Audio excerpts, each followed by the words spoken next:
In this video, we're going to learn how to determine what method to use when factoring. Alright, so I have two labels here, GCF for greatest common factor, and quadratic trinomials that can be multiplied or factored into two binomials.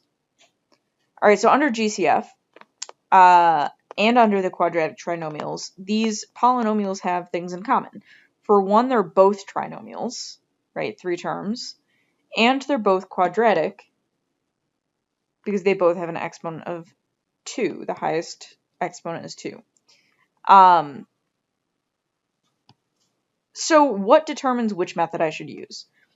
Well, in GCF, I'm taking a look at their coefficients, 40, 45, and 10, and I noticed that all of those numbers share a factor of 5. So I'm going to factor out a common factor of 5. Let's see, when I divide these by 5, I'm left with 8x squared minus 9x minus 2. And now 8, 9, and 2, their greatest common factor is 1. So I've factored out the greatest common factor. All right, so there's an example of a greatest common factor.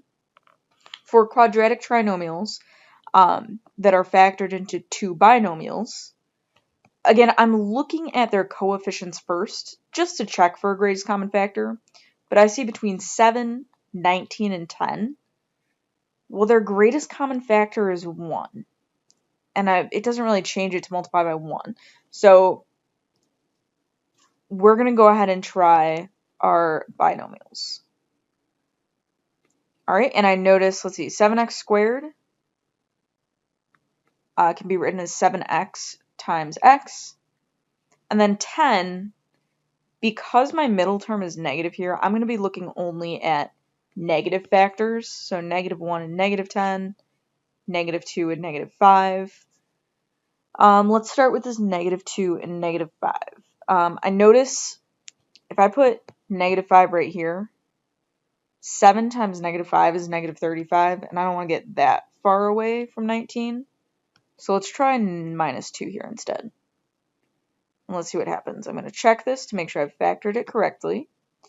Let's see. When I multiply, I get 7x squared minus 14x minus 5x plus 10. Sweet. Let's see. Negative 14x minus 5x is minus 19x. And so I've factored that correctly into two binomials. Okay, so we're going to try and identify in the wild which method we should use, or even maybe both. All right, here's example 1. We need to factor 2x squared plus 5x minus 25. First thing I'm going to do is check for a greatest common factor. So I'm looking at my coefficients 2, 5, and 25. Well, even between 2 and 5, the only common factor is 1, so across all three, their greatest common factor is 1. I also notice that in each of the terms, that last term does not have a variable, so there's no variable that's a greatest common factor. All right, so, and that's going to tell me this is likely factorable using two binomials. All right, and so 2x squared splits into 2x and x. For negative 25, not a whole lot of options here. Negative 1 and 25, 1 and negative 25, positive 5, and negative 5.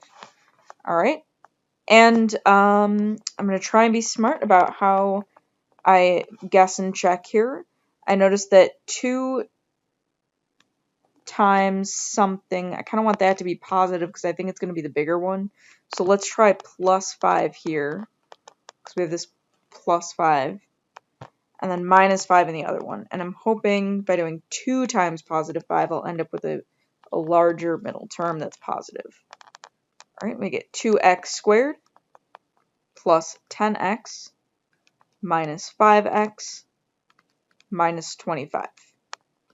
And when I combine my like terms, plus 5x minus 25 checks out, so I have factored this into two binomials. All right, in our next example, negative 49x squared plus 14x minus 7. Again, first thing I'm going to do is check for a greatest common factor. I'm looking at the coefficients, and I see pretty quickly here that 49, 14, and 7 are all divisible by 7 or negative 7. So let's factor out that negative 7, just so we have a positive leading term in our quadratic or our trinomial here. All right, and that becomes positive 7x squared minus 2x plus 1. All right, and so that one did have a greatest common factor. If you didn't do the negative, it would look just like this. All right, and either way is okay. Okay, let's take a look at example 3. In example 3, notice we're checking for a greatest common factor again first. By looking at the coefficients, I don't see one. The greatest common factor between 8, 8, and 7 is 1. So I'm not going to factor out any number there. However, in all three terms, I see that variable x, so I can factor out a greatest common factor of x, which is resulting in x times negative 8x squared plus 8x plus 7. Okay, or similar to the last problem, you could factor out that negative 1 to make that leading 8 positive, and we get negative x times 8x squared minus 8x minus 7. Either way works. But the important part is that we figured out that this does have a greatest common factor. All right, in example 4, so now we're going outside of trinomials here, but again, I want to check for a greatest common factor first. I see that 16 and 8 share a common factor of 8. And so I get 2x squared minus 1. All right, so that one did have a greatest common factor. However, take a look at this really similar one. If I have 16x squared minus 9. Right, I only changed one thing from that 8 to a 9, but now